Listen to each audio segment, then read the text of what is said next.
So I reiterate here, the bill is dead.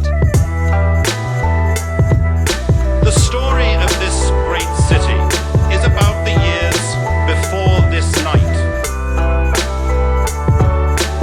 We are free!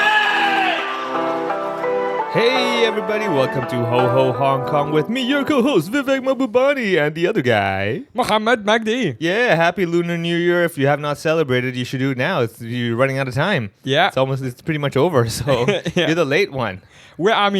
Are people even celebrating? I feel like the general mood is pretty down these days in Hong Kong, isn't Absolutely. I mean, like this year, you would see the number of emails you'd get, like, oh, you can do ELIC. Everyone's like, yeah, we're not even leaving the house. Oh yeah, I got that email from HSBC. I almost wanted to reply with something really bad. I know. I was like, why, man? Yeah. I mean, can we just do this like no LIC packet, LIC? Just go straight with the cash. Yeah, exactly. Yeah, I mean, like ELIC doesn't really make sense. They just add a graphic overlay to a basic bank transfer. It's like, what was the point of that? It makes you feel better. Usually, I like go out with people for coffee or something, and then we split the payment sometimes, and then you have to send them on PayMe. Yeah. I always make sure that personal message is something ridiculous or something will get them in trouble. Yeah. So it's like you'll be with like a guy friend of mine. I'm like, for sex, here you go. Just in case he has to declare it for the taxes. Yeah. He has to explain it And now. it's permanent bank record. Exactly. Like, even the bank is like, sir, we've noticed that recently you've been transacting with this Middle Eastern person. I did that once with my landlady, and she did not appreciate it because I sent the rent with the FPS transfer, Really? Yeah. and I went for brothel rent. She's like, "What are you doing?" I'm like, "Oh, sorry." You're like, whoops, sorry. I paid the same amount to my actual brothel. Exactly. Right? I'm like, got confused there. Oh man! What did you end up doing over the Lunar New Year holidays? Not much, man. I think the happiest person or thing in my life that was during Chinese New Year was my dog. Yeah. Because I spent all the time at home. Yeah. She's like, I have you all for myself. Yeah. So we just went for a very long walk. So I used to live in Kowloon, so I took her over to Kowloon just for like old time's sake. And she was like literally run to places that she used to sniff around. Yeah, she knew. Yeah. So that was fun. But I know I sound like an old man and you're judging me like, what are you doing? That's okay. No, I totally get it. Nowadays, even for me, I'm just like, just let me be alone in my room. Yeah. I'm more than happy with that already. But then that's the thing. I mean, she must have been like going back to the Kowloon side and thinking like, finally, the smells I've been missing. The island exactly. does not have these. Yeah, she was so happy. But then, actually, she's also happy because there is no fireworks. Yeah. Because, dogs are scared of fireworks. Yeah. But I did go by myself to Kowloon, and I watched the Sound and Light show again because I used to live there, so I would see it almost every day when I walk on the harbor. Yeah. And I went and I thought on Chinese New Year there'd be something special. Nope. It's exactly the same boring old...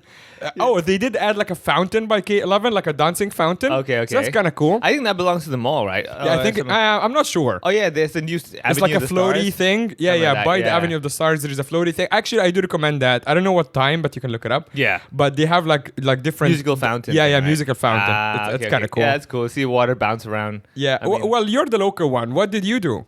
for Lunar New Year? Yeah. So day one, I have no memory of it. So probably I ended up finally... Did you get blasted drunk? No. I probably just stared at a wall. I was just like, I can finally see close stuff again. Yeah. Second day, I had my girlfriend's parents over here. So now this become like a tradition where they come over to this house and have the traditional Chinese pun choy. That round dish with all the stuff in it. Yeah. But we found like a vegetarian version of it since cute. last year. So yeah, because like my mom... Who's vegetarian? You're my not. Mom. Oh, your mom is. Yeah. So we just became a thing now. Yeah. So they were here all day. We just try and gives me an excuse to eat all the junk I've been eating already. Did you play mahjong? No, I can't play mahjong at all. Oh no? No, I'm terrible. Well, your girlfriend is also Chinese, yeah, right? But she doesn't play. We play video games. That's like the millennial. Did you play mahjong but on like the Windows version? That's actually the only mahjong I know how to play. Really? I played it when I was like, a kid before I even knew it's Chinese or whatever. Yeah. I would just like play like, there was the other one, the poker game. It's like Solitaire? Solitaire. That's it. Yeah. That was cool. Yeah. I like how you used to play mahjong before you knew it was Chinese. You're like, after the parents were like, oh, this is Chinese, son. Like, I should stop. Let me play Solitaire. I should have picked up from like the little dragons on the thing. Yeah. You're like, there's a bird? That must be Chinese. Yeah. Yeah, that. And then like third day, we had our Cantonese online show. We normally do like on the third day, because third day of Lunar New Year is usually the day you don't visit family. Right. Because that's supposed to be the day that everyone hates each other by then. You know, spend too much time with the family. You're like, all right, we're done. You say wrong things. So we turn it into like a traditional, an annual comedy show where we say, you shut up, we'll take care of the talking. That's cool. Yeah. But we had to make it online. So it was all right. We turned it into like a lycee show. Yeah. And then I learned to realize, I'm like, again, I forgot. Chinese people, Indian people, we don't do, lycee very well for strangers. So we're not giving the money away unless we know that person is going to be like, oh, I will acknowledge this. And and I will give it back to you on some occasion. Exactly. But if you know you're not going to get that investment back, you're not doing it. They're like, you would never remember me. Actually, I got lucky because a lot of my friends, I'm one of the very last single people in our group, in our extended group. So I would literally just go to my friend's house who I know are married. I'm like, hey, I just happened to pass by. Well, how are you guys doing? And they're like, I guess we have to give you a lycee. I'm like, yes. Exactly. Right? That's the time when the running joke is the building guards, right? They open doors for you, right? Of course. And you always get like the random substitute guard. You're like, you never worked in this building. They're like, they just need a massage. Dude, my building doesn't have a guard. There was like 2 old ladies just hanging by the door. I'm like, there is nobody here. There's no room for a guard even. What are you doing? Exactly. Yeah, they're like, no, I feel like the ghosts are coming by, so I want to make sure. Because like every year I have this theory where I'm like, okay, so let me understand. I believe this is like a conspiracy where what they do is on Chinese New Year, on the first 2 days, they always give you a substitute guard. Because they know your normal guard that you see will come back on the 4th or 5th day. And you have to give them and he would give a lycee anyway. Right? So whether they come on the 6th or the 10th day, you have to give it to them. So these substitute guys like, dude, look, you'll be there on the 5th day. Let's take up over 1, 2, 3, 4 and get licensing from everybody because it's like, God damn. I guess I never noticed this guy before. I would have to give him a license. Exactly. And the worst thing is like normally if you like know the guards, you may decide, I know him, I'll give him a little nicer licensee with more money over there. And then you have that your no guard licensee package. Which is like $20 or something. Which is a bit more. And then you see the new guard, you're like, shit, I only have this one packet. You're like, you screwed me. And he's eyeing it.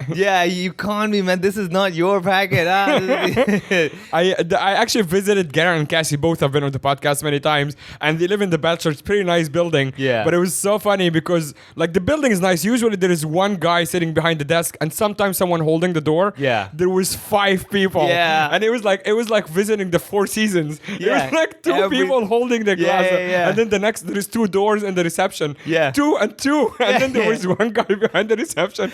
I'm like, what is this visiting the CIA? Right, I know, right? Then you have like a lift elevator operator guy. You're like, you're never here. Also, they have like shiny gloves and they're like all like neat. You're like, you shaved? You're like, yes, it's my once in a year thing. Oh, speaking of, you're not supposed to shower or shave?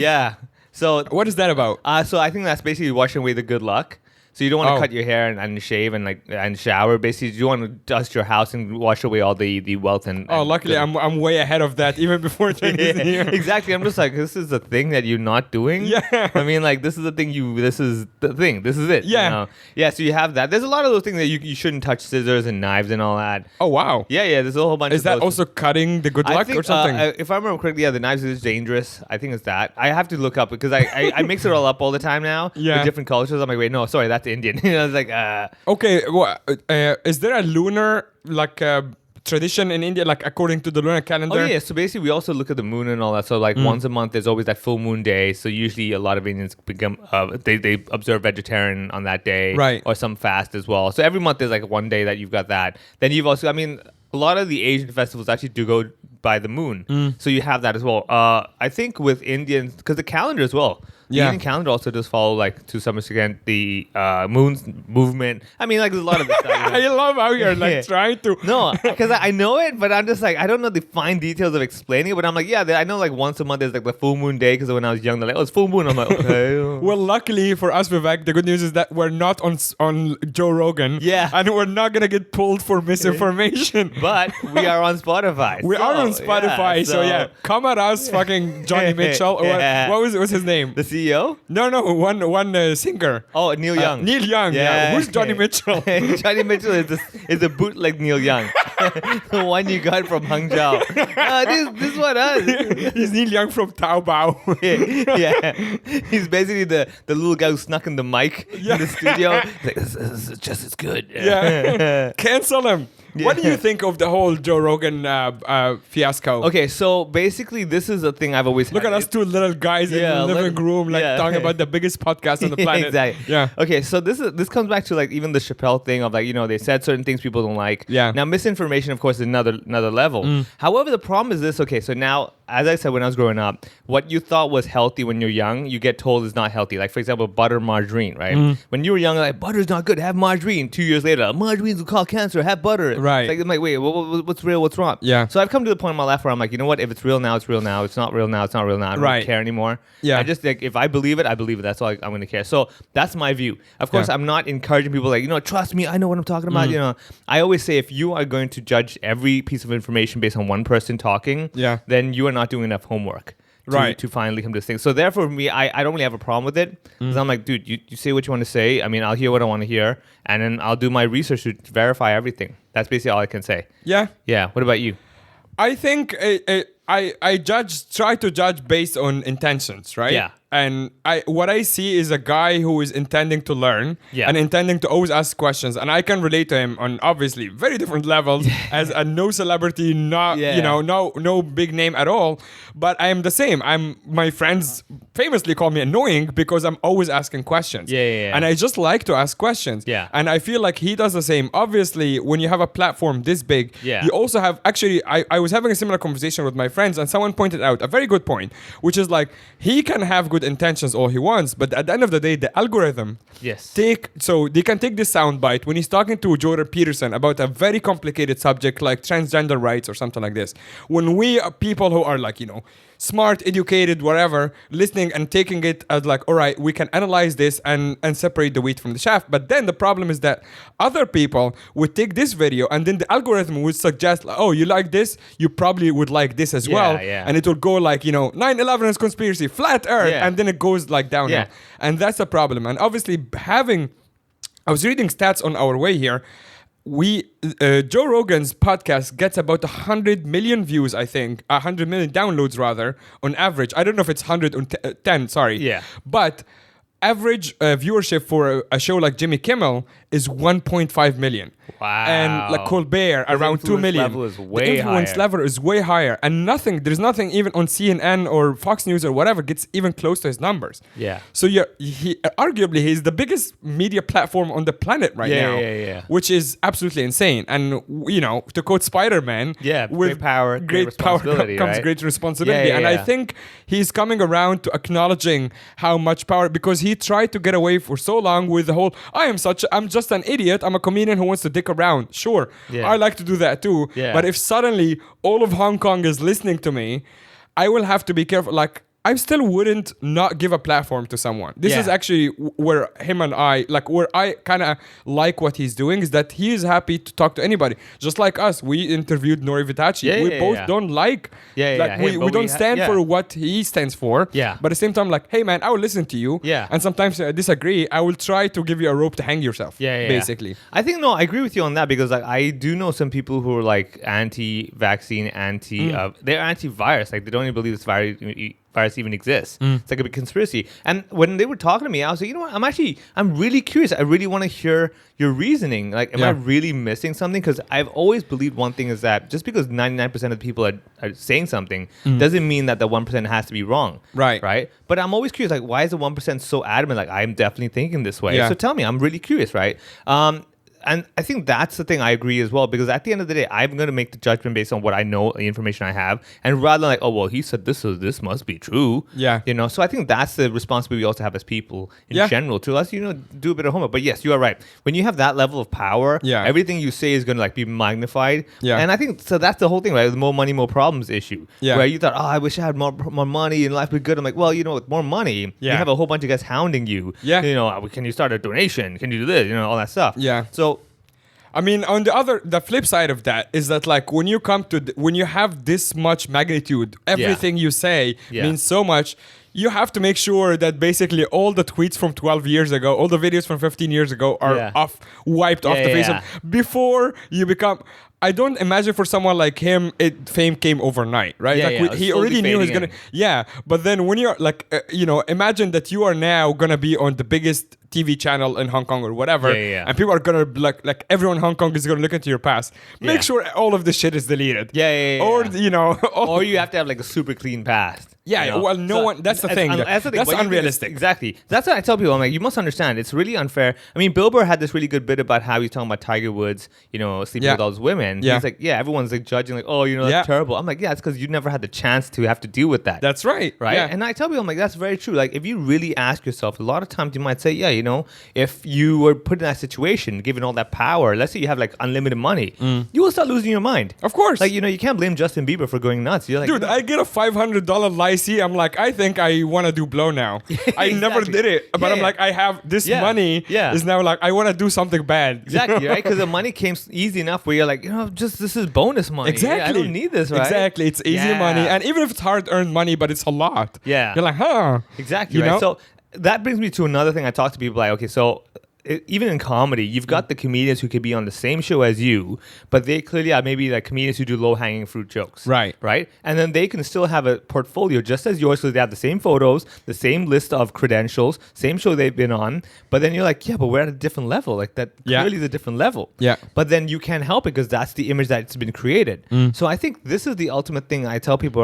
It's better that you kind of see the whole situation and make a judgment based on that rather than just like, okay, just because this guy has 1 million people following, this guy must be right. It's like, oh, calm down. You Yeah. know? There could still be a million people in the same echo chamber talking about the same stuff, right? So yeah, there's a lot of those. I've just got, like I said, I think we're all getting older now. Yeah, that's true. Right. I think everyone also is like, this generation is the first generation that grows up with like so much connection over social media and Yeah. stuff like that. And there's a lot of like, I listen to like podcasts of comedians talking about how they read every comment on YouTube, or Yeah. which is obviously very like, we get comments, but we get like not that many. Yeah. And it's already like getting in my head. It's like, oh my God, all these people have opinions about Yeah. me.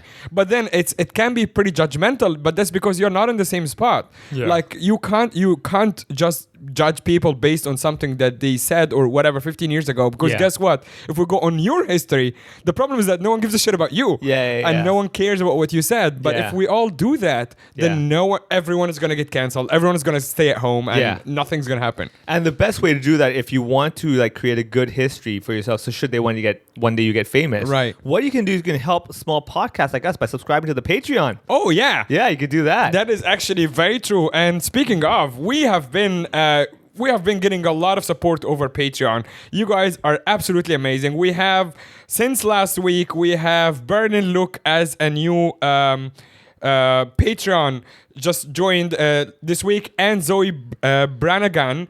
HW have 3 since last week, Wow. actually. So we have been doing really, really well. Thank you so much for the support. And I know they're innocently supporting us, but I'm telling you, in 15 years when you get famous and they look back, they're like, no, this is a good person. Yeah. They supported the whole Yeah, we're podcast. gonna reach out to you guys for to confirm that we were once good. Yeah, exactly. Before we lost it and had Alex Jones on the podcast. I mean, we've had it on the Patreon list over there with your name. We've also said it on the podcast as well. Yeah. So should people dig into your details 15 years later? Actually, how about this? I have an idea. We're gonna make an open invitation now to people who I don't think we would mesh well with, but let's have them on. I will reach out to Genius Ho. All right, I'm gonna reach out to Carrie Lam. All right, 2 people. Yeah, okay, we got that. You're both welcome to come on the podcast, Yeah. just to show how open-minded we are. Exactly. And Genius Ho, you guys, if anyone listening out there knows his contact or whatever, Yeah. put us in touch. Just say this podcast once. Oddly enough, he actually has a website with an email, which he could send an email to. But chances are his filter automatically filters us. Like, with this name, no. Oh yeah. I mean, if they do some research and they see some of the last episodes, they'll be like, all right, maybe not. Exactly. Oh, So man. I don't know if you guys know, but by now we would have introduced the guest, except that we don't have a guest. We're doing something a little different this week. We are taking questions, basically. That's right. So we reached out to the podcast group. By the way, if you want to join the WhatsApp group, you can always DM me or Vivek, and then we'll add you to podcast. It's very chatty, very active, not a lot of memes and bullshit. It's actually quite interesting. A lot of the times we talk about the current vaccine situation in Hong Kong. We talk about politics and stuff like that. All in good spirit. It's a very good group of people. A lot of them are around the world, actually, not in Hong Kong. So you always get different opinions. Andy, obviously, is in Australia. He's pretty active on the group as well. So we asked the group. We also asked on social media. So let's get to some questions. Vivek, a question for both of us. It says, how are you and Vivek getting along, and what is it like managing the podcast? Well, I think the first things first is that we limit our interaction. That's true. Yeah, we pretty much, if there is no shows, we're only seeing each other for the podcast. Yeah. Which is like the healthy dose of hanging out. Exactly, because like we're going to be talking to each other during the podcast, and we've been talking to each other outside the podcast. Yeah. We'll be like, so how was the drink last night? Oh, you know. Yeah, exactly. I think this is a conscious decision from both of us. Yeah. Because the catching up, quote unquote, that we actually do it on air, pretty much. Yeah. We do it on record, so it's organic and yeah. I think the good thing is because also we're both busy people to a certain extent, and so rather than having to catch up that way every time we're on the podcast, we got something fresh to discuss because like something's happened over the last week. Exactly. That you're like, oh, really? This is happening? That's happened? Rather than like, oh, I already knew because you messaged me about that yesterday.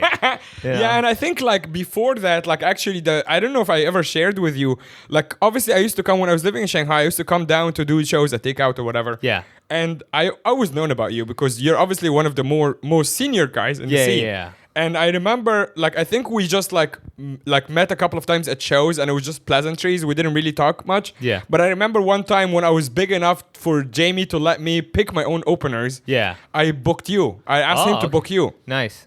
And I think that was kind of towards the end of your relationship with him. So you're still getting booked, but I don't think you guys... Maybe, yeah, we were probably ending the whatever management. So he reluctantly agreed because I don't think he wanted me to know that he's a guy who like, pushes people away or whatever. Yeah. And I think since then, like I booked you not thinking that you will agree because you're such a big name here. Yeah, you're like, give it a and I was shot. just like, exactly. I was just like overshooting. I'm like, I would get this guy, but of course I want Vivek. And you agreed. And you just came and did the set before my... Oh, yeah. I mean, like, especially, even now, a lot of comedians contact me, I'm doing my show, I'd love for you to come down. Yeah. I would very rarely be like, I'm too big for this. Yeah. Unless I don't know who you are. And I'm like, who are you again? Like, I've never seen you at open mics or anything, so I don't know what show you're doing.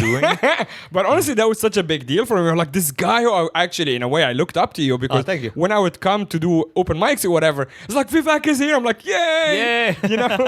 Well, oddly enough, I mean, in reverse, last year I booked you for my show. Oh, that's true. Hey, look at that. Yeah. Actually, I always remember that, and same thing that you're saying about like younger comics or whatever, because every time, I will never forget this. Every time I would go up to Beijing to headline, Joe Wang would just come to the venue, most of the time unannounced, and he would ask me if he can do a spot before my headline. I'm like, what? You can do the headline. Obviously, I would just I would go back to Shanghai. You do the show. Yeah. You're Joe. You did the correspondent. You roasted who is now president of the United States and asking me if you can open for me. Yeah, exactly, right? Yeah, and he's always so humble, so nice. Yeah. And obviously, as a headliner, sometimes you pay your openers or whatever. Yeah, so yeah. I would do the courtesy of offering him money. And he would always take it. Yeah, Not because he's cheap or whatever, because he's like, we're comics. Yeah. I did a spot. I deserve the pay. Correct. And he would be very grateful. He would just take the money with two hands. He's like, thank you for letting me open for you. And I'm always like, oh my God, you can be such a dick if you want to.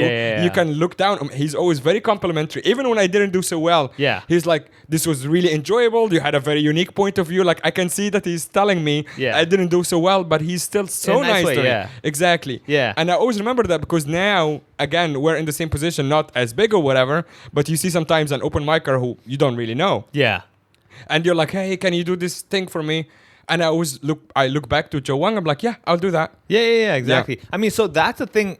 Any comedian who's basically built their way up, rather than just like paid their way up or kind of networked their way up, will know the feeling of like, oh, just give me that one opportunity. I'm like, just oh my God, I'm doing this gig. I can't believe it. So I think I really appreciate that. That's always been a thing for me, even for any time I did a one-man show before. I remember like I did my English one-man show the first time and I had GB Labrador. He came down to Hong Kong to do the festival. And then I was like, dude, I'm doing my show tomorrow. Would you open for me? He's like, yeah. And that's the first time I met him. Yeah, GB, for people who don't know, is the biggest Filipino comedian, basically. He's so funny. Like, oh my super God. funny, really, really good guy. Yeah. If you have the chance to, if you're in actually, we do have a couple of people in the Philippines. Go find GB Labrador, look him up, and go find him on the show. You will not regret it. Yeah. So I think like between you and myself, the getting along is not really a problem because I think the way we work is easy. Yeah. Because this is the thing. for me to work with someone on a long-term basis, they have to be highly reliable. Yeah. As in, like, if we say this is gonna get done, this will get done. And the only time you don't get it done is because like it's a genuine mistake or like genuine oversight. Yeah. But it's like, okay, we're doing this is done. Yeah. Like, there's no more like, oh, hey. A lot of times we don't even talk about. So actually, let's give people a little bit of an insight on how we manage the podcast. Yeah. So basically, have very separate responsibilities. Yeah.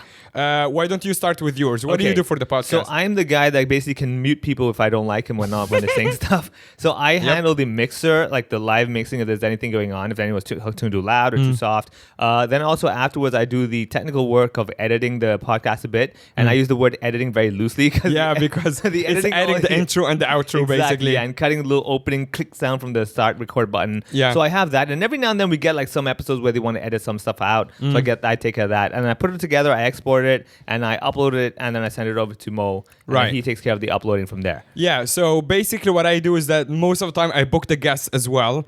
Unless you have someone obviously you wouldn't like to have on or whatever, and we have a conversation. But usually I would reach out to the guest, book them, and then we record, which is your part. You do the technical part here in your own house as well. Correct. And then after that, as you said, you edit it, you send it to me, and then I upload it to the servers. And then I cut the 1 minute clip and put a transcript on it, and then share it to our podcast group or whatever, and put it on socials. Yeah. And that's about it. So it's very separate responsibilities. And every now and then when I do remember, I share it on my socials as well. I'm like terrible That's at right, that, man. yeah. Dude, every single time I'm like, okay, dude, you gotta start doing this, man. Yeah. This has been my resolution for I don't know how long. I'm like, okay, get more into social media, man. Yeah. You gotta start, sharing. Yeah, you have stuff. decent following as well. I do have a good following. It's just that the thing for me, okay, so I have this perfectionism issue. Same. Where I'm like, I'm not gonna just randomly, hey guys, I'm over here. I'm like, I wanna let me fine tune the photo, the angle's not so good. I just can't live with it. I have a lot of good stand-up videos, but they're good for like most people's standards and not mine. Yeah. And that really sucks because it's like I'm almost in my own way. Yeah. Like I have to make even like I have clips that are like filmed well or whatever, but the angle is not right. Yeah, you're like, and I don't have the technical abilities to fix it. I'm like, well, I'm never gonna put it online then. It's so annoying. I think, in a way, people have talked to me. They're like, oh yeah, just put it up. People don't really care. I'm like, you know what? I think there's a certain line that you have to draw. Okay, so this is what I tell people as well. You have to also be proud of something you put up. Yeah. And like if I'm going to put it on my socials, I should be looking at going like, that's something I want to say I put up. Not that, I did a show letting you know. Because again, that also will build you a following of people that appreciate this level of quality. Yeah. So you can have the volume game where you have a whole bunch of people that just like you because you're doing a whole bunch of stuff. Yeah. And then you have the people who appreciate the finer things that you do. I feel like that's an excuse, though, to be honest, for both of us. I'm speaking for both of us. Like, I think this is an excuse kind of for our laziness or our procrastination. In a way. You're like, oh, we don't upload. Because the truth is, when you look at someone like, bigger examples like Mark Norman, he puts up content almost every day. Yeah. And not, obviously, he's a killer comedian, but not all the videos are like great quality. Yeah. Like, I saw a clip of him the other day, killing, but it was from like, the camera was really far away and the club was very echoey.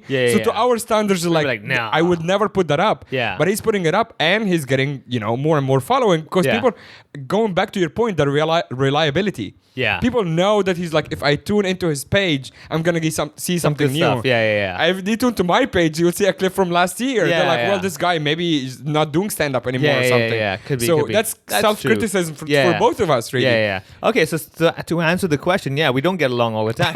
Exactly. we were fine 5 minutes ago when you asked the question. Now you made us dig deep. And we're I do have, and I think you know that. Sometimes, like, if I talk to you or even a guest or, a friend, I usually do this thing when I just, like, take the other side, even if I don't really mean it, but because I get so bored quickly in conversations that I'm so panicked about the conversation dying out. We have to have some sort of like conflict. Exactly. But it doesn't ever have to be a fight. It's I think that's perfectly, it's very valid because the truth is there's so many ways to look at the same thing. Like I said, the whole video thing, people tell me, oh, you should post one video a day, just some quick comment about the day. And I'm like, okay, this is the thing for me is that I don't like to just make quick witty comments. I like to have a little think through it and make a comment. They're like, but that is the hot thing that's going on. I'm like, I don't really care about the hot thing. I could easily like make a meme about like Mirror and everything. I'm like, there's people who do that and I appreciate it. And I'm like, that's just not my brand. That's not my style. I'm not the guy that, this is hit. You do it while it's hot off the press. Yeah, it's also a lot of pressure because once you do that and then there is something that you just don't want to talk about or, whatever, people are going to expect you to. Yeah. And, nothing, like if, two ferries crashed, for example. Yeah. Nothing bad happened, but Yeah. everyone was making jokes about it. Exactly. Like, what is your take? You're like, I don't want to make jokes about it. Yeah, you know? exactly. Yeah, I'm on holiday. I'm Yeah, tired. yeah, I could exactly. do that. Yeah, so that you is have that. Yeah. Okay. Next question from Peter Balog. What would make you guys pack your suitcases? Ooh, okay. So I have a thought about this, and one way is that when they ask us for our comedy scripts for censorship, I'm like, all right, okay, that's too far, man. So that may not mean I immediately pack up my suitcase, but it will definitely mean that like, my comedy is definitely gonna get a hit. Yeah. Where I'm like, yeah, I'm not writing a script for you to then censor and be like, you can say that, you can't say this. Yeah. Yeah. So that's. I mean, I when I looked at this question, I thought that might be more complicated for you because you're local. You're born here. Yeah, You've yeah. lived all your life here. Yeah. So would that be a tough decision? It would. Right? But then this issue has been on my mind already, like for the last few years. That you can see. Do you care to share? Like, what's your plan B? So plan B is I will go to the UK. Okay. Like, my sister's over there now. All right. So And do you have a BNO as well? I have a BN. Oh, okay. Yeah, so technically I just go there. Right. Technically. But Just then, not to, I feel kind of bad ruining the joke, but I like it so much that I would share it anyway. Andrew Chu is a great comedian, has this bit about BNO, and he goes, it's so simple and so great. He goes, BNO, people think it's for British National Overseas, and it says British. No. yeah, exactly. Yeah. I obviously butcher it as well. Yeah, but still. this punchline is so good because it's like, it's kind of true. Yeah. It's like we're saying you're British, but you're not. Yeah. You're not. Yeah. It's like, okay, fine. You should see him live when shows come back in 2047. Yeah, exactly. Yeah, exactly.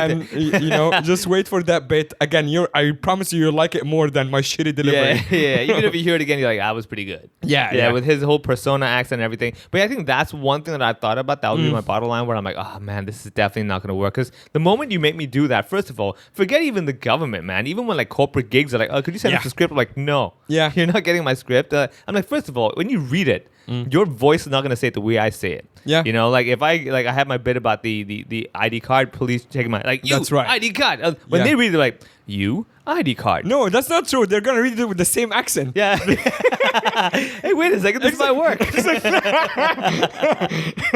Hey, hold on. I've been missing. You're right. This is an excuse. I would love to be fly on the wall when they're reading those scripts, by the way. Oh, man. Like, imagine like they're Doing reading. a table reading. Yeah, the well, table reading. corporate thing with like the manager go like, okay, I'll be this one, Yeah. you be that one. They're like, okay, the manager's like, okay, you ID card, and then the other guy's like, the other. Yeah. Hi, my name is Vivek. People call me Wig Wig. And the manager's like, okay, I want more passion. Yeah. Hi, Vivek. It's like People call me. casting couch. Exactly. Like, I would love to see them read like someone's like Tambi's script because Tambi is so cerebral in a Yeah. way that like if you read a script you're like what the fuck is he even on about? Like he has this one bit that starts with so sex is weird, right? That's the beginning of the bit. Imagine them reading the script. Yeah, the guys in the office go like, and I bet you anything that the Toastmasters they're gonna say everything proper. Oh, yeah, so yeah. they'll automatically edit out Tambi's like, Yeah. and all that stuff, and they'll be like, sex is weird, don't you think? Yeah, they'll like over enunciate stuff. So And you have then that, he says like cool like 15 times. exactly. So they have to read all of them. Yeah, they're like cool,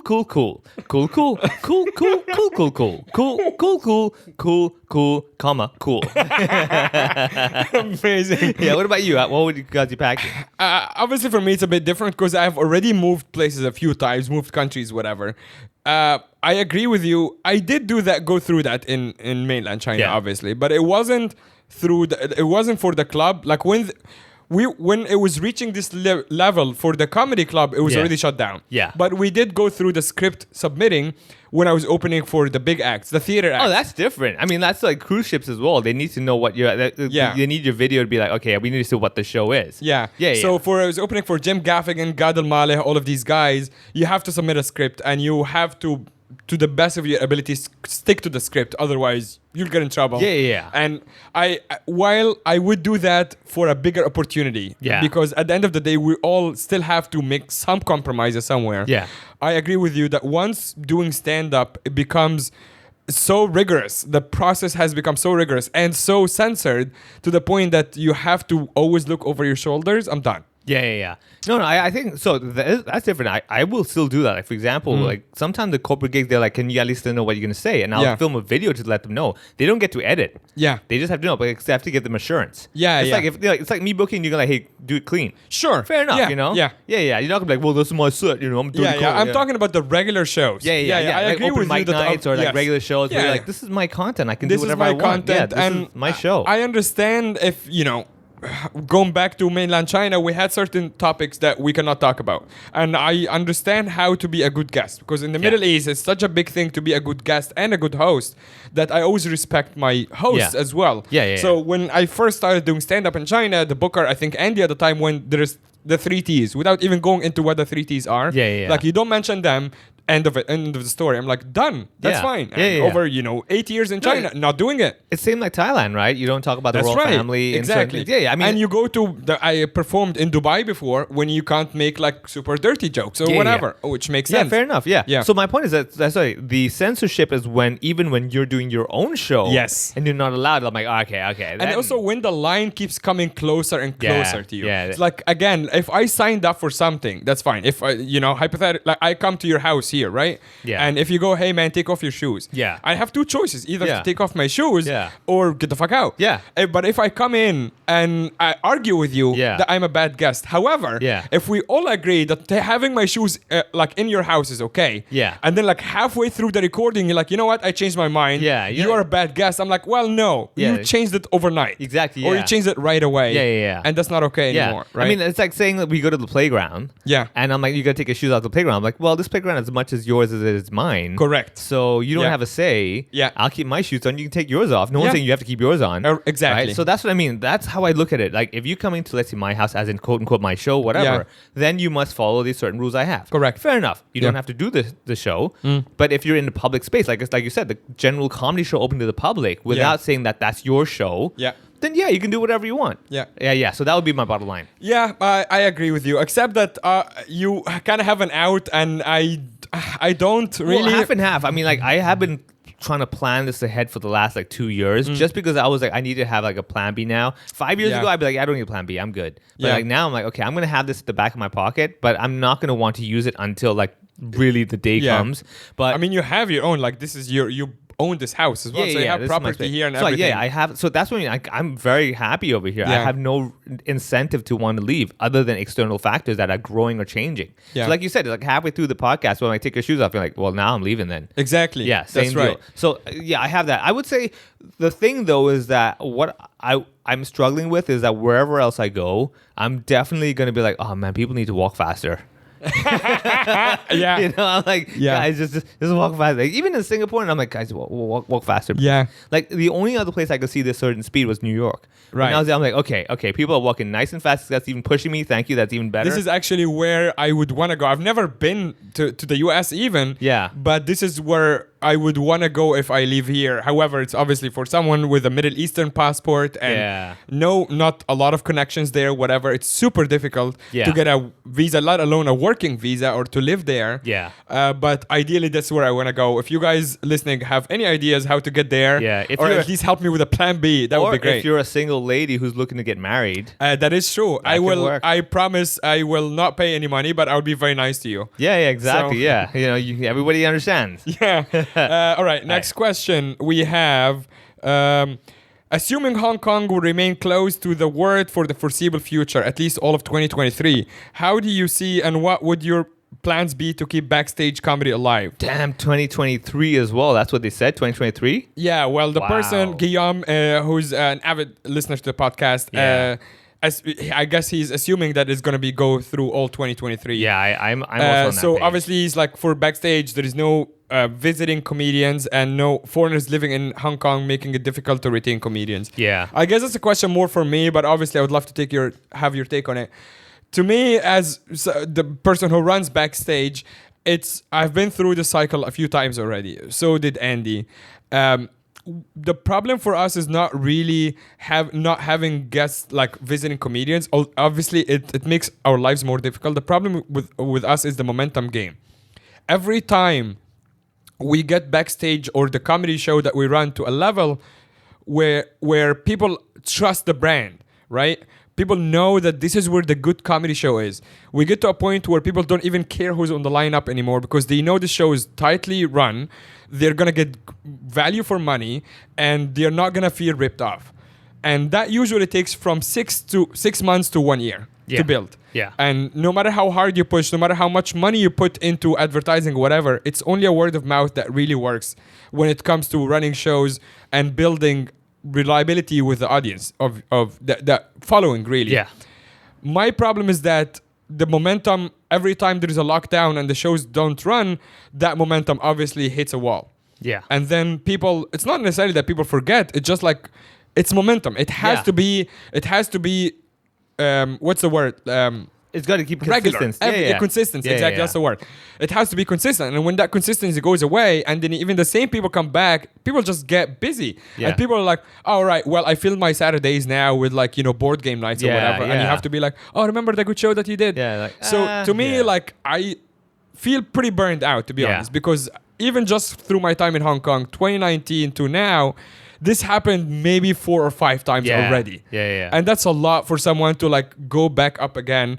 It's not about the financial investment in the project or the business really, even though it is a business. It has fixed costs and it has sunk costs that I now somehow will try to retrieve if the shit hits the fan. But at the same time, it's tiring. And to answer your question, Guillaume, without meandering around a lot, I don't know how long I can do it for. Yeah. I'm just tired. I can absolutely get it, man. I just like, it's so frustrating to, it's like almost like building something, right? And every day you put this little thing, a Lego or whatever, Lego castle, and every day this little thing, and then this one kid just comes and kicks it. Yeah. And you're like, well, okay, I'll start again. But after like the 7th time, you're like, all right, this is not, I'm tired. Yeah, exactly. I think I totally agree with you because the problem with the Hong Kong government is that they don't understand that things don't just turn on and turn off. That's like you got to rev up the engine, you got to warm up. It's like saying you don't go to the gym like, all right, I've been sitting for 2 hours, let me just start working out now. Yeah. It's like you got to warm up, get back into it mentally, physically as well. And same with comedy is that, okay, so let's explain what happened last time when there was like this quote unquote lockdown that's not a lockdown according to the government. Yeah. You stop the shows. Yes. Comedians don't get a chance to go open mic. They slowly, I'll use myself. Initially, the beginning of this year, I was already back in my momentum, like writing every day, getting the stuff ready. Okay, this Tuesday's open mic. I had to get something ready for Tuesday, go work it out, finish the set, go back home, watch the video, edit it, come back next week, work it out again, right? Within 3 weeks, I got another new 5 minutes, something like that. Okay, so I've got that fixed structure. Then you suddenly say no live shows. All right, no live shows because we don't have paid audience. We got to go with an open mic audience, which is usually like half listening, half not listening. Fair enough. I can still work it out. No open mic as well. I'm like, okay, we're screwed with that. I'll keep writing. Yeah. And then when you keep writing, the problem is that when you are only in your head, you're overwriting. Of course. Right? And then you get to a point where you're like, I'm writing the same bit. I've been writing about feng shui for the last 10 writing sessions of mine. And I'm like, this is terrible. I don't even want to talk about this anymore. Yeah. And then when, let's say, shows start again, I might say, okay, let's get back into the show. And you go there like, oh, I haven't held a mic and spoke like this properly to an audience in a while. My bits are like kind of rusty. I'm like, wait, what goes after that? Yeah. And the new stuff you've forgotten or the old stuff you haven't said. It's like practicing the piano. It's like practicing anything, right? Yeah. Your language, you don't speak it for 2 years. All of a sudden you're like, I don't speak it anymore. Yeah. So all this stuff people need to understand that the momentum is not a matter like we'll open it in 2 weeks. I'm like, those 2 weeks, we can't just replace it. Yeah. It's not like working out at home. It's like there's like, for example, if you do Olympic lifting, okay, with like a proper barbell, you can't just be like, I'll work out at home. I'm like, well, it doesn't really work that way. It doesn't translate. You don't do a marathon at home, right? So these are the issues that the government doesn't seem to understand. And actually, I think the worst part for me is like what you were saying about like, oh, we're gonna shut down for 2 weeks. That's not even the case anymore. The worst part for me is that it's open-ended, and every time it has been open-ended, and this is when it gets really frustrating. Yeah. Like we shut down, quote unquote, once in like September last year or whatever, and we opened back up in January of 2021. Yeah. But throughout this time, a couple of people just left. Yeah. They're like, well, I need to get on stage. I'm a professional comedian. Yeah. Or at least they want to get to this level where it can do it completely full time. They're like, I'm wasting my time here. Yeah. And I'm sorry. So, I mean, that's another thing I tell people. I'm like, for example, comedians, let's say Jason Leung in Malaysia. Yeah. He went to New York and did shows and came back. And I was like, the problem is that we can't even come back. Yeah. We come back, there's another, 14 days, thank you. Yeah. I'm like, can you burn 14 days in a room by yourself? I'm already low on cash. Then you tell me to travel, and then I come back and burn another bunch of cash on the hotel. Exactly. I'm like, come on. And we obviously can't tour anybody, no matter how how willing they are to take some risks. Yeah. No comedian is gonna stay in a hotel for 21 days or 14 days to do a weekend of shows. Exactly. Yeah. And obviously, as bookers, we can't even afford putting up someone. For 14 days in a hotel, and it just doesn't make any sense. Yeah. So I think definitely as a promoter, booker, and stuff, it's definitely, this is like a point of when do we start? Does it even happen? Do we just stop it? What's going on? Yeah. It's very difficult. Yeah. Next question: what do you think each other's biggest strength and weakness is as a comedian? Oh, there's none. There's none. We're perfectly zeroed. Actually, this could be pretty interesting because I think we can only speak about each other. Yeah. So you go first. Okay. But you have to give me a weakness without being so polite as well. Okay. So let's say the strength, one-on-one. The strength for you obviously is the crowd work. I really like that when you get on stage, just sitting on the chair, just chilling, like just talking to people, and it's not the typical like, what do you do? It's a bit more like gonna get, and then you connect the dots. I always see that you connect different audiences where you got like someone on the right side who's doing this, and then someone on the left side, like, hey, you guys should connect this is gonna work out. So that is like a very like that moment thing. For me in comedy, what I really like telling people is, I come to a live show, I want you to experience that moment experience where like that was funny at that moment because of this whole situation. So you do a lot of that. And I like, that's something I'm like, that's pretty cool. Right. So that's the strength, definitely, where the crowd work is not your typical like, so I have a like, your crowd work is not I have a ready comeback. Right, yeah. That's ready for whatever you throw at me. As in, if you say you're a doctor, I've got these 2 bits. If you say you're from Egypt, I got that bit, Where you've got more like, okay, I'll make it up on the fly, or if it works out, I'll use a bit. If not, I'll do something else. So that's the strength. Weakness, I would say maybe it's the... wow, this is tough, man. No, as I said, like, no, I'm trying to think of that. I don't want to be. Oh, we can be on. Like, oh, you look ugly. I could do that. I could do that. All right, that's hurtful. I didn't mean that. I ment on stage, you dick. You still look ugly on stage. I mean, how does that improve things? Like, what, my lighting here is terrible. No, I would say I need, because like, I'm the type of guy that if I give criticism, I'm always like the constructive criticism guy. Yeah, no, I get it. But what I'm trying to say is that I would say, I don't know, like attention to finer details, maybe. Small things where, but that's not only unique to you. Yeah. It's just that I'm the crazy, right? Yeah, attention to detail guy. Yeah. So when I see someone who's not like losing their mind, micromanaging everything, I'm like, why aren't you micromanaging? You're like, that's because you don't need to. I'm like, no. Do you know where the knob is? That's on 11, not 11.5. You know? So I would say, I don't know, the details maybe. Like for example, I remember sometimes backstage shows the lighting. Some nights it'd be like a little purplish. Some nights it'd be like yellowish. Like that, I would lose my mind. Right. I was like, I need a consistent. I need to know exactly what temperature it is. So those I would say. Would be the weakness I would say, because again I think that's fair. Yeah, I do overlook sometimes, obviously, not to make excuses, like I run the whole thing. Yeah, there's a lot of stuff. I am responsible for it, but at the same time it is a lot of stuff. Yeah. But that does not alleviate me from responsibility. I do take ownership for the small things, and I've had people walk up to me is like, hey, the speaker is not right or whatever. Yeah. I'm like, in my head, I'm like, I should have paid attention to that. Yeah. I mean, look, honestly, I think that's for the type of people that pay attention to these things. Like for me, I'm the type of guy that, because I know about lighting, temperature, and everything, and I'm like, I don't want purple, I want warm yellow. Right. So I will care about that. Whereas other guys, like, I see your face, that's good enough. I'm very happy with that. So it's like kind of saying, I want latte art on my coffee that looks like a flower that's bohemia. Yeah. But you're like, dude, it's a sunflower. What the hell do you care? Just drink your damn coffee. Yeah, that's true. It's the same thing. Okay, for you, there is one thing that is so obvious that I've always admired and I wish I can have more of, which is I was going to say funny material. Nice.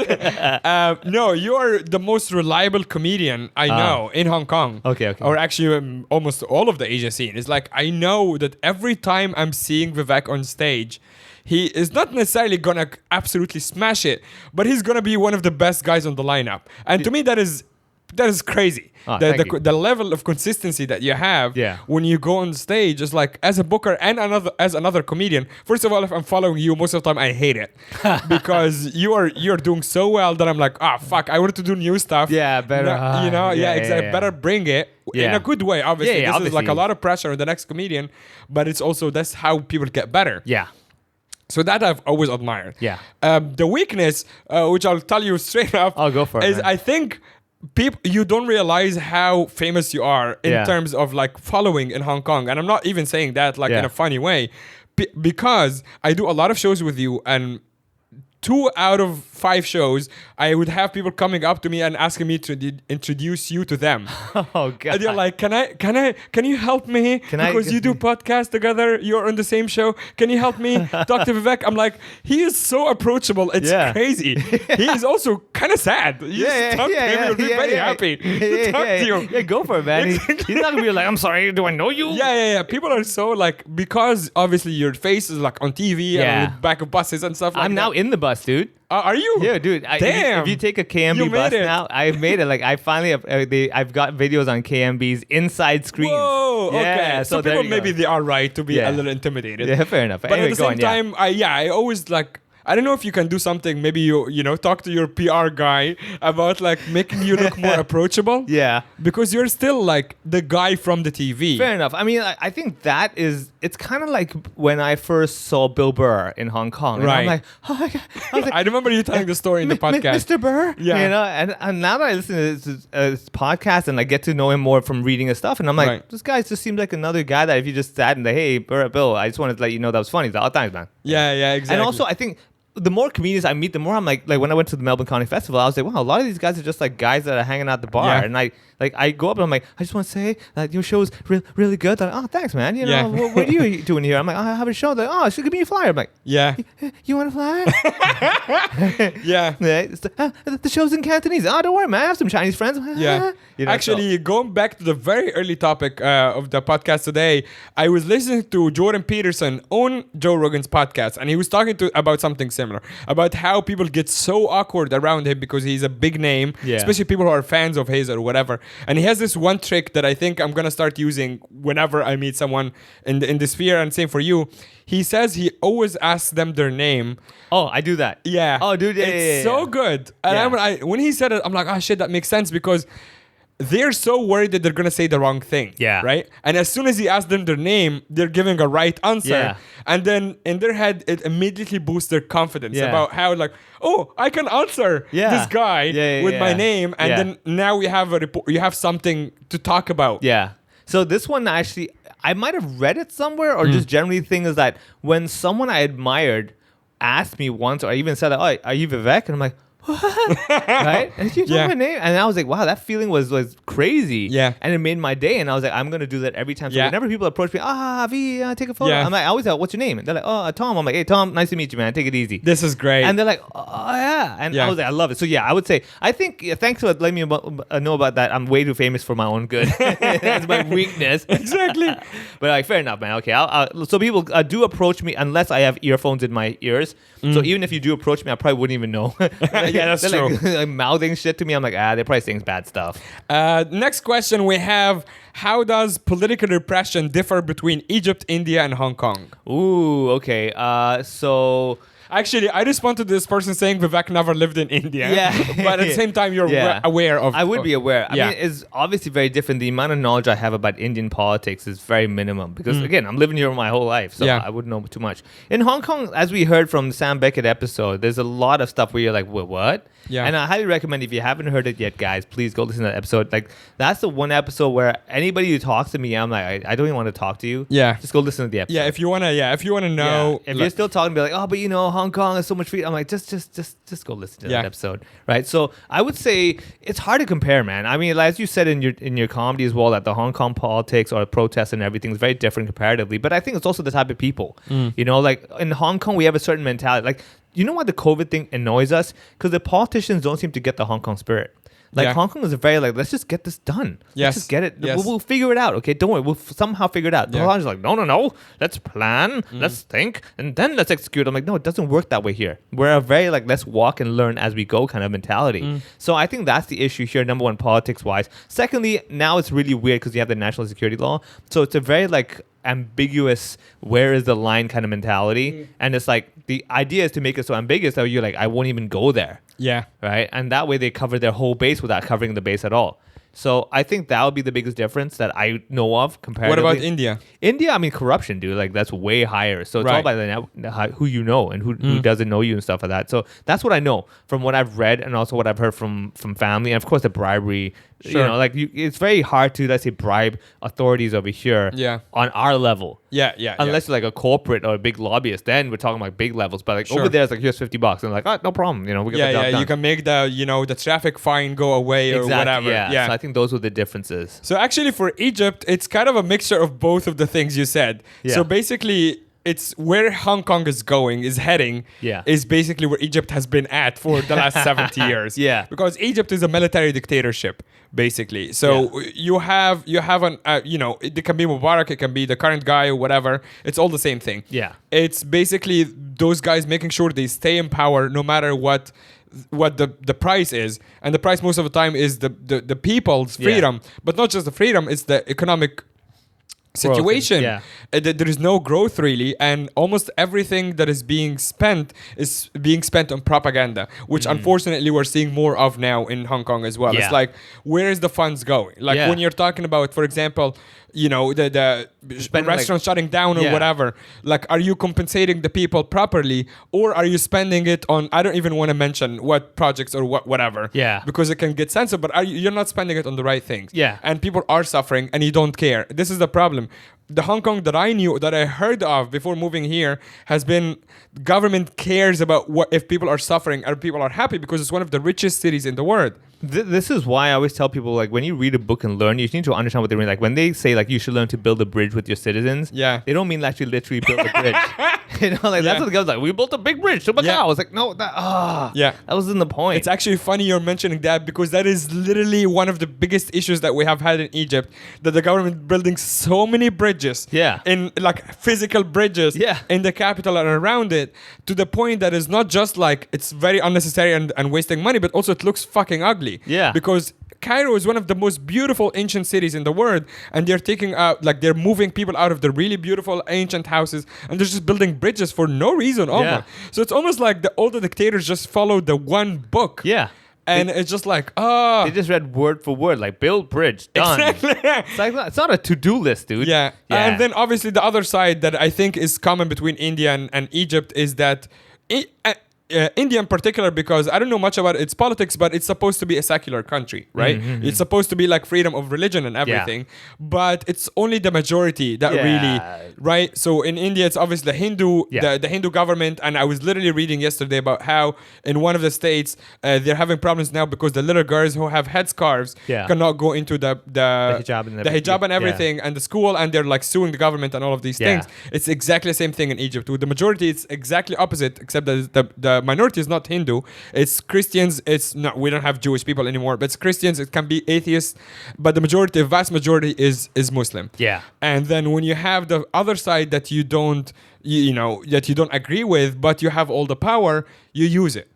And that's really shitty, whether it's from in India or Egypt or anywhere. And here again, it's the same thing. When you have people, again, without even mentioning ethnic minorities or whatever, but when you have people that you know that you can use your power against, you don't care. You just do it because you're gonna make them go away. You're gonna make them shut up, and you don't have anyone to complain to. And this is why I tell people, like, the lesson to learn now is to have a dog, don't have a kid. I mean, piss off the Pope, but that's right. It will make life better. I did listen to that and had a dog. All right, we have a really good question here. Will you guys ever do a YouTube podcast version? Ooh, a YouTube podcast version. I mean, like, honestly, we technically can, but do you really want to look at us talking?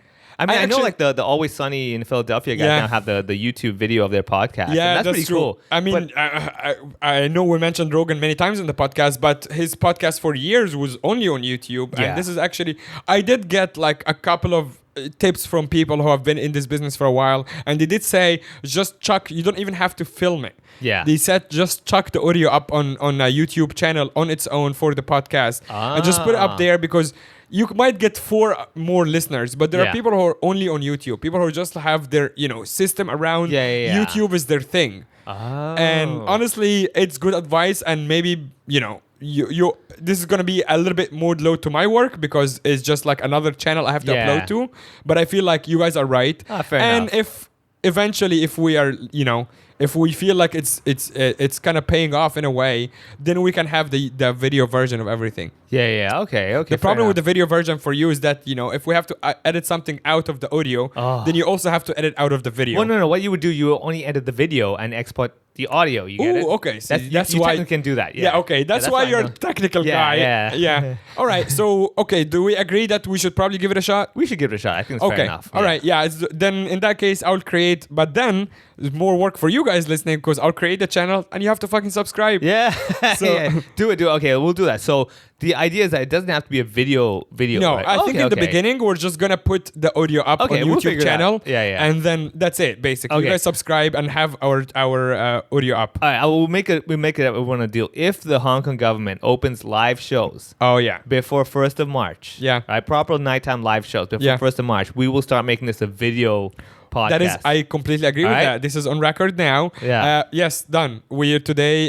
We're the first week of February. The ball's in your court, Carrie.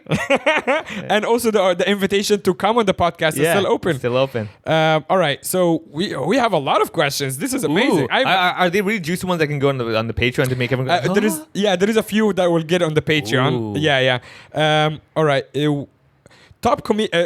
Top comedians you respect in Hong Kong. Yeah. And what is it like being a professional in the city versus what you hear / know about in other cities? Top comedians, local comedians. I guess, you respect in Hong Kong, which means, local comedians. Honestly, I respect the ones who are doesn't have to always be consistently funny on stage, but more like consistent as a performer to work with. Yeah. So for example, I'll use an example. Let's say my show at Ocean Park, I booked you, I booked Ash, James as well. I booked them because I was like, you two are professional comedians who will be professional about the whole thing. Right. You won't be like, dude, I had a late night last night. I'm just gonna mess. I don't want to be there. So I would say that. So two, you I respect. Tim Chan I respect because he's willing to get out of his comfort zone. Yeah. So you basically do English shows as well, which he's doing very well there. That's pretty impressive. Yeah. Garen as well. Garen, because of course he's not. Again, he's trying to create more than just stand-up comedy. Yeah. I respect that. I'll go to name one by one. Damn, this is gonna hurt. Someone's like, you didn't say me. I was like, No, I mean you can give examples. Obviously, I think okay. So people I admire and respect are always the ones who are A, willing to go out of their comfort zone. B, figuring out their own style. Yeah. And C, obviously are reliable on stage, right? It has to be funny. Yeah. You can't be like, one of these like really abstract comedians like, I'm doing the imitation. Right. Yeah. We both get pretty annoyed quickly at people like this. Okay, this is not There's art. also a line between taking risks and going so artsy. Yeah. Oh, look at me. I'm doing a conceptual. Yeah, exactly. It's this is a stand-up show. It's also the easiest, I would say, the easiest form of art where you can get the feedback right away. Yeah, exactly. Yeah. If you're doing a music concert, sometimes people go oh, I think they liked it. But with a stand-up bit, and this is always blows my mind. Were you not on stage when they were you were telling that joke when they were not laughing? Yeah. What's in your head, man? What are you hearing? Yeah, exactly. Yeah, but then I remember we asked the therapist about it, and he said it was some sort of defense mechanism, right? True. Yeah. With that, no, I'm good. I'm good. I'm good. It's their problem. Yeah. You have that. You? I like people who are not afraid of trying something new. Yeah. And I'm saying that because I am not the opposite, but I'm less safe a lot of the times. Yeah. And I watch people like Tambi. Tambi is the comedian's comedian, right? Yeah. Tambi is not necessarily someone Yeah. who goes up and murders every time, but he's someone who sticks to his guns, which is something I really respect. Yeah. So Tambi, I just enjoy watching because you also have it's a journey. Yeah. You have no idea. You're gonna go with this? Exactly. Yeah. But then the second one, which is obviously the consistency, which going back to you. This is why I respect you as an artist a lot, but also your comedy, because I'm I want to get to this level when I know that comics in the back and audience know that this guy is going to deliver no matter what. Yeah. He might be trying something, it's getting kind of clunky, but I trust him so much that I know that we're gonna get there. So this was actually a really good example at that time when Ben Quinlan had his one-man show and I was hosting. Yeah. And I was introducing him, right? And initially, when I was introducing him, I had this concept because I read his website, and his website was his last credential was like in 2015. Yeah. And I was like, I'm going to read his credentials. Oh, yeah, I remember that. That was so good. Initially, everyone was like, what are you doing with this? I'm like, guys, trust me, in my head, this was hilarious. Yeah. I'm going to get there. This keeps going. Yeah. Right? Yeah. I was standing there, all of us were standing there, I was like, where is he going with this? Yeah. So you basically, you were introducing Ben, and you open his LinkedIn or something. I went to his website reading his biography and then like joking about how it's not been updated since 2015. He's got no credentials after like 2015. Yeah. He did nothing in 5 years, and yet you're still here expecting new material. What's wrong with you all? Okay, so we have one last question because I think we're pretty much over time, but we're also going to save a few questions for the Patreon, but this one I want to get on the free one. Lulu said, this one is for you mainly. How do you befriend locals or / get them to open up? I'm struggling as an exchange student. Okay. So basically, you have to be the first person who's willing to make it comfortable. So when locals, I won't be like, oh, hi, hey, so tell me, what do you like doing? They're like, this feels like an exam. Right. I don't want that. But reverse would be like, dude, are you into this as well? Like if they see them reading a comic book, I'm like, oh, dude, I know this one. Like basically something to break it seem like we're friends. We've always been friends. So you basically find common ground quickly instead of the traditional like, how long have you been here or whatever. Yeah. Don't ask the how's it going. Oh, hey, what's your name? How's it going? It's like you see something they're doing, like hook onto that and be like, oh, dude, I'm into this as well. If they're wearing like, for example, Manchester United T-shirt or something, you're like, oh, I've heard of this team. Are you a fan? Basically, you have to hook onto something that they care about, and they have something to say about it, rather than ask them something like you would get in an interview. Right. So that definitely helps a lot. Yeah. And then also remembering I use this in my ability to try to tell people not to look at me as an Indian kid speaking Cantonese, where I just speak Cantonese as talking to them like no big deal. Right. And then after a while, their brain is like, yeah, this is no big deal. But do you think it's kind of like you do that like because it's disarming because they don't expect it? No. Because like by now people already, they know me, number one. Okay. But then also the idea is that even when they do expect it, like, okay, I've had this where I'm like in Cantonese, oh, dude, you're into that? And like, well, you're Cantonese really good. I'm like, yeah, I was born here. Anyway, so tell me about this. Like I brush it off where they're like, I guess this is no big deal. Yeah. Right? So okay, that's cool. Yeah, I see where you're coming from. Yeah. All right. Well, as I said, like we're running over. I'm having so much fun with this. This is good. If you guys are listening, if you guys are enjoying this and you want us to do more of these, we're happy to do them. Once a month or whatever. But just let us know because I'm very happy with this. Let us know if you want us to do more Q&A. Just two of us catching up. You want to give like the free listeners a preview of what potential question we might have to make. Oh, you want to know the answer? Yes. So actually, there's a couple of questions that we'll do on the Patreon. One of them, I really like this one. What would Carrie do now that there is a dog, a cat, 8 people COVID positive on Changchao? We have another one that is pretty good. Which one of you has a better fashion sense and why do you think that? Wow. So those are pretty heavy questions that we'll get on the Patreon. So if you guys haven't joined the Patreon, we've been getting a lot of support. We're very consistent as well on putting bonus episodes there. Every single Thursday, there's a bonus episode. Sometimes we put a video version. Sometimes we put something extra. So it's $5 a month. Patreon.com/HoHoPod. We also have Buy Me a Coffee /Chai Latte because I'm racist. Buy Me a Coffee /HoHoPod. Buy us a coffee and we will give you a shout out. And thank you for all the support. Thank you for listening. We love you guys. Have a great one. See ya.